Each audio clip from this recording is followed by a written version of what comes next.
એવા સદભાગી છીએ કે કોઈ શહેરનું નામ કોઈ એક પત્રકારના નામથી કોઈ લેખકના નામથી ઓળખાતું હોય તો એ સુરત શહેર છે। સુરત શહેરની એક બીજી પણ તાસીર રહી છે, ભૂમિકા રહી છે કે ગુજરાતી પત્રકારત્વની અંદર અને દેશના પત્રકારત્વની અંદર પત્રકારત્વનો જો પાયો નાખ્યો હોય તો ગુજરાતીઓ નાખ્યો છે। ગુજરાતી અખબાર મુંબઈ સમાચાર એ દેશનું સૌપ્રથમ અખબાર છે।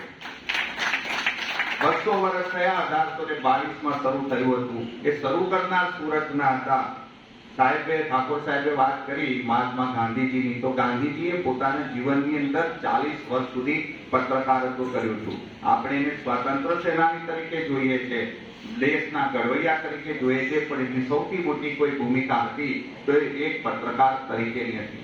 એમણે જે પત્રો શરૂ કર્યા એ પત્રો નવજીવન હોય, યંગ ઇન્ડિયા હોય, ઇન્ડિયન ઓપિનિયન હોય, આવા અખબારોથી ભારતના સ્વાતંત્ર્ય સંગ્રામની એક નવી દિશા મળી હતી। એમણે લોકોની સાથે લોક જનમત ઘડતરનું કામ કર્યું હતું। એ જ ઇન્ડિયન ઓપિનિયન જે આફ્રિકામાં ચાલ્યું એના તંત્રી હતા મનસુખલાલ નાઝર, એ પણ સુરતના હતા। એટલે આપણે સૌ સદભાગી છીએ અને તમે સૌ પણ સદભાગી છો કે આપણે એવા ભૂમિના રહીને પત્રકારત્વનું કામ કરીએ છીએ કે જેના લોકો એક વિશ્વની અંદર માઇલસ્ટોન ધરાવે છે। હું દૈનિક પત્રની અંદર 2006 થી તંત્રી તરીકે છું, પણ મારી દ્રષ્ટિએ કોઈ પણ પત્રકાર નાનો કે મોટો હોતો નથી।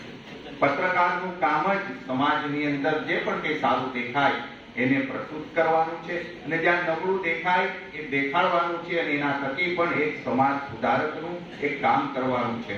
અલબત્ત એની અંદર આપણા કોઈ અંગત રાગ દ્વેષ ન હોય એ ખૂબ જ જરૂરી છે। જ્યારે આપણે કોઈ પણ ન્યૂઝ લખતા હોય, કોઈ પણ વસ્તુ બતાવતા હોઈએ ત્યારે આપણે એક પત્રકાર બનીને કાર્ય કરવું જોઈએ। ખાસ કરીને આજે જ્યારે ડિજિટલ યુગ છે ત્યારે હવે તો દરેક વ્યક્તિ પત્રકાર બની શકે છે। એના માટે તમારે કોઈ એવી કદાચ ભાષા માટે તમારે જ્ઞાન જોતું તો વધુ વાંચન કરવું પડે, ઠીક છે,